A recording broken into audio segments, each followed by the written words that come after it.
Hi hello నమస్తే welcome back to Suman TV. దేశంలో ఎక్కడో ఒక చోట సెకండ్కి అత్యాచారం జరుగుతూనే ఉన్నాయి. ఎన్ని కొత్త చట్టాలు వచ్చినా కూడా ఈ మృగాలను నివారించడం అనేది సాధ్యం కావటం లేదు. అంటే ఈ చట్టాలని ఇంకా దృఢంగా చేయాల్సిన అవసరం ఉంది అంటారా? లేదంటే సమాజంలో ఏమన్నా మార్పు తీసుకురావాల్సిన అవసరం ఉందా?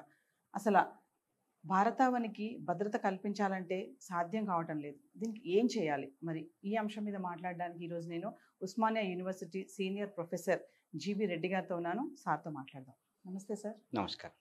సార్, ఇప్పుడు నిర్భయ చట్టం అనేది నిర్భయ ఆ సంఘటన జరిగాక దేశమంతటా కూడా చాలా నివ్వెరపోయింది అనుకోవాలి, ఆశ్చర్యపోయింది. కొన్ని సంఘటనలు చూసాం మనం. మరి ఒక భరోసాగా ఒక చట్టం వచ్చింది అనుకున్నాము, కానీ దానికి తగినటువంటి ఫలితం అయితే లేదు. మరి దీన్ని ఎలా చూడాలంటారు? ఇప్పుడు జరుగుతున్నటువంటి కోల్కతా ఇన్సిడెంట్ మనం బేస్ చేసుకుంటే. నిర్భయ చట్టం అనేది కొత్త చట్టం కాదు. ఇది అప్పుడున్న భారతీయ శిక్షాస్మృతికి కొన్ని సవరణలు తీసుకొచ్చారు 2013వ సంవత్సరంలో. ఈ దురదృష్టకరమైన సంఘటన నిర్భయ జరిగిన తర్వాత, అది డిసెంబర్ 16, 2012లో జరిగింది. అయితే ఈ శిక్షలను కఠినతరం చేశారు. కొన్ని కొత్త రకాల నేరాలను కూడా గుర్తించారు. ఫర్ ఎగ్జాంపుల్, ఇప్పుడు ఈ సామూహిక మానభంగాలను కానివ్వండి, అదేవిధంగా ఇప్పుడు బాంబే నర్స్ కేసు అని ఇంతకుముందు ఎప్పుడో జరిగింది, అరుణా షాన్భోగ్ అని. అంటే ఈ రేపు చేసినప్పుడు ఏమవుతుందంటే ఆమె ఒక కోమా స్టేజ్లో వెళ్ళిపోయి దాదాపు ఒక 40 ఏండ్లు అదే పరిస్థితిలో ఉండి చనిపోయింది ఆమె. ఒకవేళ రేప్ చేసినప్పుడు మరణం సంభవించినా, లేకపోతే ఆ పర్సిస్టెంట్ వెజిటేటివ్ స్టేట్ అంటాం, అది రిజల్ట్ అయినా కూడా అప్పుడు తీవ్రమైన పనిష్మెంట్స్ను ప్రిస్క్రైబ్ చేయాలని చెప్పారు. మిగతావి కూడా చాలా వచ్చాయి. కానీ ఒకటి మనం గుర్తించాల్సింది ఏంటంటే, what is important is not severity of punishment. శిక్ష యొక్క తీవ్రత ఉన్నంత మాత్రాన శిక్షలు జరగడానికి లేదండి. ఎందుకంటే certainty of punishment is more important. శిక్ష తప్పకుండా పడుతుంది అనేది, పడేలాగా చూడడం అనేది చాలా ఇంపార్టెంట్. ఎందుకంటే ఇంతకుముందు కూడా తీవ్రమైన శిక్షలే ఉన్నాయి, ఇంకా కొంచెం పెంచారు ఇప్పుడు కొన్ని విషయాల్లో. ఫర్ ఎగ్జాంపుల్, ఇప్పుడు లైఫ్ ఇంప్రిజన్మెంట్ అనగానే మొత్తం సహజంగా బతికేంత జీవన కాలం మొత్తం కూడా లైఫ్ ఇంప్రిజన్మెంట్ అని చెప్తాం. కొన్ని విషయాల్లో డెత్ పెనాల్టీ కూడా ఇవ్వచ్చు అని చెప్తా ఉన్నారు. అయితే ఇవన్నీ ఈ ఇన్సిడెంట్స్ జరగడానికి కారణం. అంత ఇప్పుడు నిర్భయ కన్నా ముందు కూడా 2-3 ఇన్సిడెంట్స్ జరిగాయి, ఎట్లాంటి దేశం యొక్క ఈ దృష్టిని ఆకర్షించినాయి. For example, Mathura rape case అని ఎప్పుడో 1978 ఆ ప్రాంతంలో జరిగింది. అప్పుడు సుప్రీంకోర్టు మీదనే చాలా విమర్శలు వచ్చాయి. ఎందుకంటే వాళ్ళు చాలా అంటే ఒక సెన్సిటివ్గా లేకుండా మొత్తం పీస్ఫుల్గా యాక్టివిటీ జరిగింది కాబట్టి వాళ్ళ సమ్మతంతోనే జరిగింది అన్నప్పుడు అప్పుడు కూడా కొన్ని మార్పులు తీసుకొని వచ్చారు ఇండియన్ పీనల్ కోడ్లో. తర్వాత నిర్భయ తర్వాత మళ్ళీ తీసుకొచ్చారు. అయితే తీసుకురాబడ్డ మార్పుల విషయంలో ఎవరికి ఏమీ డౌట్స్ లేవు. కానీ సర్టెనిటీ అనేది, ఇప్పుడు ఫర్ ఎగ్జాంపుల్ నిర్భయ మనము వీళ్ళ దోషుల్నే చూద్దాం. 2012లో వాళ్ళు ఈ ఘోరమైన నేరాన్ని చేస్తే 2020 వరకు ఈ మొత్తం ప్రక్రియ కంటిన్యూ అయింది. 8 ఏళ్ళు పెండింగ్లో ఉండింది. అంటే దాంట్లో అప్పుడు ఏమవుతుందంటే వ్యవస్థ మీద కొంచెం నమ్మకం సన్నగిలుతూ ఉంటుంది. ఫాస్ట్ ట్రాక్ కోర్ట్స్ లేకపోతే వేరే ఇంకేదన్నా ఒక మెకానిజం అడాప్ట్ చేసుకుంటే బాగుంటుంది అనేది. కానీ చట్టంలో తీవ్రత ఉన్నంత మాత్రాన పరిస్థితులు మారవు. ముఖ్యంగా మానవ స్వభావం మారితే తప్ప వాళ్ళ సాంస్కృతిక లేకపోతే జీవన విధానము, వాళ్ళ నైతిక విలువలు, జీవించే విధానము, చిన్నప్పుడు వాళ్ళ పెంపకము, ఇవన్నీ చాలా అంటే సోషల్ ఇష్యూస్ ఉంటాయి, దీంట్లో సైకలాజికల్ ఇష్యూస్ ఉంటాయి. తర్వాత మనము ఒక విధంగా చెప్పాలంటే పొలిటికల్ ఇష్యూస్ కూడా ఇన్వాల్వ్ అయి ఉంటాయి. ఇదొక సమూలమైన మార్పులు రావడానికి శిక్షలు పెంచడం అనేది ఏకైక మార్గం కాదు, అది దోహదపడుతుందని నేను అనుకుంటాను. అయితే సార్, ఇప్పుడు నేను అత్యాచారం చేశాను, నన్ను ఉరి తీయండి అని అంటున్నాడు. అంటే లోపం ఎక్కడుంది అంటారు? అంటే ఇది ఇప్పుడు మనము ఈ మేల్ షవనిస్ట్ పిగ్ అనేది ఒక వర్డ్ యూజ్ చేస్తూ ఉంటాం.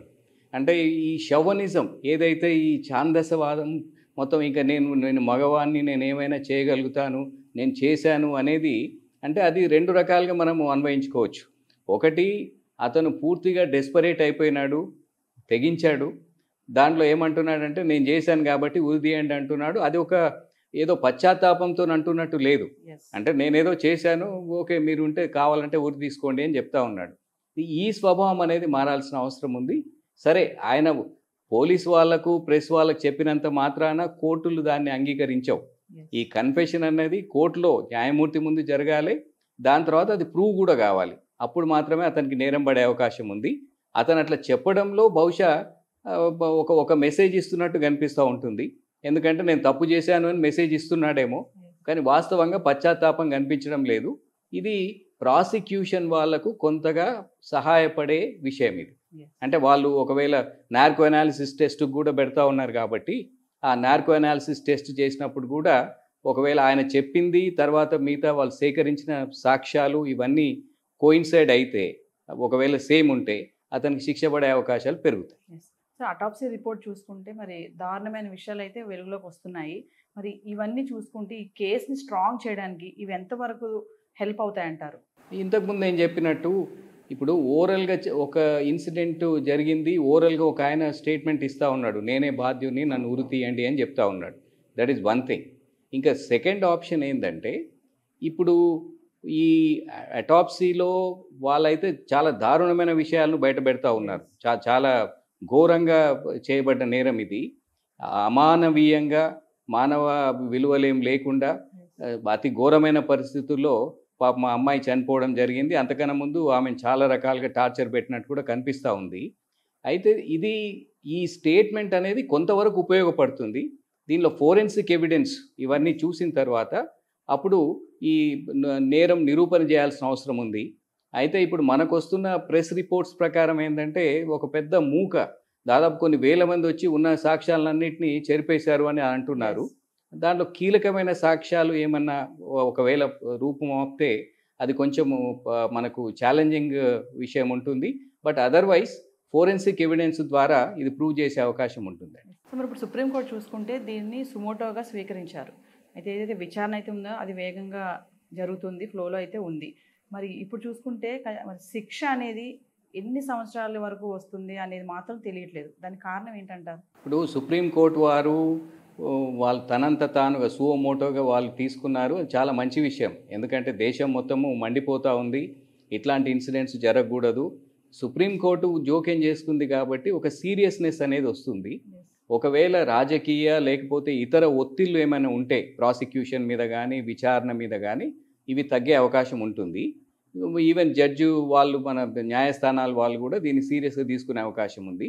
అయితే ఒక్క విషయం ఏంటంటే, ఇది విచారణ తొందరగా ముగిస్తుందా అన్నది కూడా ఒక అంశమే. ఎందుకంటే justice delayed is justice denied అంటాం. అదేవిధంగా justice hurried is justice buried అనేది ఇంకొక సామెత ఉంటుంది.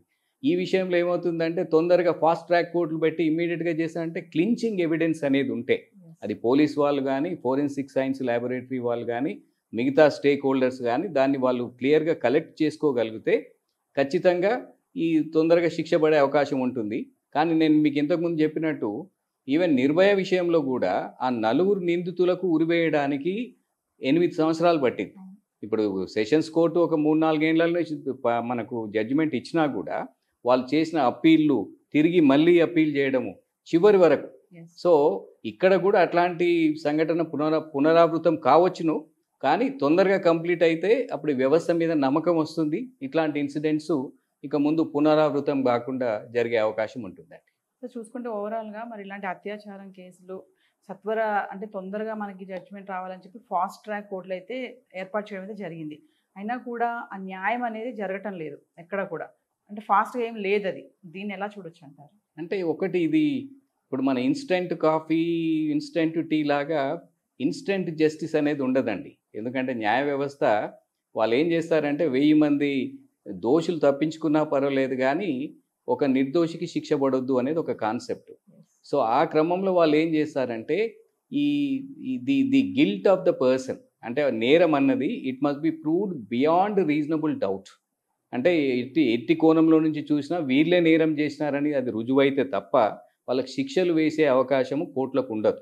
ఇదేదో ఛాన్సెస్ ప్రకారం వేసేది ఉండదు. ముఖ్యంగా క్రిమినల్ జస్టిస్ సిస్టంలో ఇదొక వాళ్ళకు క్రిమినల్స్కు వాళ్ళకు అందుబాటులోకి ఉన్న ఒక వెసులుబాటు అని అనుకోవచ్చు మనము.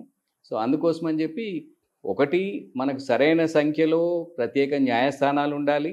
ఆ తర్వాత పోలీసు వాళ్ళు కూడా ఒక ఫాస్ట్ ట్రాక్ లెవెల్లోనే ప్రాసిక్యూషన్ వాళ్ళు పోలీసు వాళ్ళు కూడా ఇన్వెస్టిగేషన్ వీలైనంత తొందరగా కంప్లీట్ చేయాలి. అదేవిధంగా ఇట్లాంటి అప్పీల్స్ ఏమన్నా ఉన్నా కూడా వాటిని వీలైనంత తొందరగా హయ్యర్ కోర్ట్స్, ఉన్నత న్యాయస్థానాలు వాటిని పరిష్కరించాలి. ఇవి జరిగినప్పుడు మాత్రమే సత్వర న్యాయం అనేది వస్తుంది. లేదంటే రొటీన్గా ఇంత కొన్ని సంవత్సరాలు కూడా జరిగే అవకాశం ఉంటుంది. పబ్లిక్ మెమరీ నుంచి ఈ ఇన్సిడెంట్స్ కూడా ఫేడ్ అయ్యే అవకాశాలు ఉంటాయి. Yes. మనం అల్టిమేట్గా వాళ్ళకు శిక్ష పడి దాన్ని అమలు చేసే వరకు వీళ్ళెవరు, అసలు ఏం జరిగింది అనేది మళ్ళీ మనం మొదటి నుంచి చూసుకోవాల్సిన అవసరం వస్తుంది. Yes. అది రావద్దని భావిస్తాం. సార్ ఒక క్వశ్చన్ చెప్పండి. ఇప్పుడు మొన్న నిర్భయ, నిన్న దిశ, ఈరోజు అభయ అంటున్నారు. మరి రేపు ఇంకొకటి జరిగితే ఇంకొక పేరు పెడతారా, లేకపోతే ఇది ఇక్కడతో ఆగుతుంది అంటారా అసలు? ఇప్పుడు మనిషి స్వభావము, ముఖ్యంగా నేర ప్రవృత్తి, ఇది మారినంత కాలము నేరాలు జరుగుతూనే ఉంటాయండి. ఒకటి ఈసారి మనకు ముఖ్యంగా ప్రెస్ అండ్ మీడియా వాళ్ళ మొత్తం చాలా ఎక్స్టెన్సివ్ కవరేజ్ వల్ల, సోషల్ మీడియా కవరేజ్ వల్ల ప్రతి ఒక్కరికి ఈ విషయం తెలిసింది. కానీ ఇప్పుడు బన్వారీదేవి ఇన్సిడెంట్ ఎప్పుడో 1990లో జరిగింది. ఇప్పుడు చెప్పిన మధుర రేప్ కేసు 1970లో జరిగింది. అదేవిధంగా మన దగ్గర రమీజాబీ కేసు అని ఒకటి జరిగింది ఇంతకుముందు మన ఆంధ్రప్రదేశ్లో, ఉమ్మడి ఆంధ్రప్రదేశ్లో చాన్నాళ్ళ కింద యమగోళ సినిమా రిలీజ్ అయినప్పుడు జరిగింది అది. ఇవన్నీ కంటిన్యూస్గా జరుగుతూనే ఉన్నాయి. ఇవి ఆపాలంటే ఒకటి చట్టబద్ధంగా మాత్రమే ఇది సాధ్యమవుతుంది అనుకోవడం తప్పు. దీన్ని చట్టబద్ధంగా చూడాలి. అంటే మన చట్ట ప్రక్రియ ద్వారా దీన్ని ఆపే ప్రయత్నం చేయొచ్చు, శిక్షించే ప్రయత్నం చేయొచ్చు. కానీ సైకాలజీలో మార్పు రావాలి, మనం పెరిగే విధానంలో మార్పు రావాలి, ఆలోచన విధానంలో మార్పు రావాలి.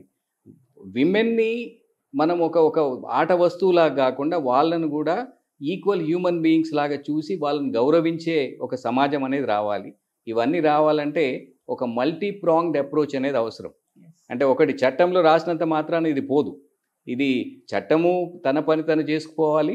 అదేవిధంగా పేరెంట్సు, ఆ ఫ్యామిలీ మెంబర్సు, సమాజము, ప్రతి ఒక్కరి మీద ఇట్లాంటి నేరాల విషయంలో బాధ్యత ఉంటుందని నేను భావిస్తానండి. సార్ ఓవరాల్గా ఈ అభయ కేసు మీద మీరు ఏం మాట్లాడాలనుకుంటున్నారు, ఏం చెప్తారు? ఇప్పుడు జరిగే సంగతి రోజుకు ఒక న్యూస్ వస్తుంది. మన అటాప్సీ రిపోర్ట్, అంతకుముందు పోస్ట్ మార్టం రిపోర్ట్, మళ్ళీ రేపు ఇంకొక న్యూస్ రావచ్చు. అంటే ఏమంటారు మీరు ఓవరాల్గా? అంటే ఒకటి ప్రైమా ఫెసి ఇక్కడ కనిపించేది ఏంటంటే ఇంత ఓపెన్ అండ్ షట్ కేసు లాగా కనిపించడం లేదు. ఎందుకంటే దీంట్లో ఈ ఉన్న సాక్ష్యాల్ని తుడిపేసే ప్రయత్నం జరిగిందనేది కనిపిస్తుంది, ముఖ్యంగా ఆర్జీకర్ హాస్పిటల్లో. ఒకటి. రెండోది ఏంటంటే ఇప్పుడు చట్టం కూడా చెప్తుంది, భారతీయ న్యాయ సంహితాలో కూడా క్లియర్గా, అంతకుముందు ఐపీసీలో కూడా ఉండింది అది. ఏంటంటే ఏ పర్సన్ ఇన్ అథారిటీ, అంటే అధికారం ఉన్నవాళ్ళు ఎవరైనా, ఒకవేళ మేనేజ్మెంట్ ఆఫ్ హాస్పిటల్ కావచ్చు, స్టాఫ్ ఆఫ్ ద హాస్పిటల్ కావచ్చు, ఎవరి మీదనైనా ఈ రేప్, మానభంగం ఇది జరిగినప్పుడు వాళ్ళ మీద ఎక్కువ ఇన్ఫ్యాక్ట్ ఈ శిక్ష పడే అవకాశం ఉంటుంది. అయితే ఈ విషయంలో కొన్ని ప్రయత్నాలు జరిగినట్టు కనిపిస్తూ ఉంది. మేనేజ్మెంట్ నుంచి కొంత కాంప్లిసిటీ ఉంది, ఇన్వాల్వ్మెంట్ ఉన్నట్టుంది, కొంత రాజకీయ జోక్యం ఉన్నట్టు కనిపిస్తూ ఉంది. అయితే నేనేమనుకుంటున్నానంటే సుప్రీంకోర్టు జోక్యం చేసుకుంది కాబట్టి ఈ మిగతా ప్రెషర్స్, ఒత్తిళ్లు కొంచెం వరకు తగ్గి ఖచ్చితంగా న్యాయం జరిగే అవకాశం ఉంటుంది. ఎందుకంటే సుప్రీంకోర్టు మానిటర్ చేసే అవకాశం ఉంది, తనంత తానుగానే స్వీకరించింది కాబట్టి వాళ్ళు డైరెక్ట్ మాకే రిపోర్ట్ చేయండి అని చెప్పే అవకాశం ఉంది. కాబట్టి ఆ విషయంలో ఖచ్చితంగా there is a ray of hope in ఫ్యూచర్లో. అభయకి న్యాయం జరగాలని కోరుకుందాం సార్. Thank you.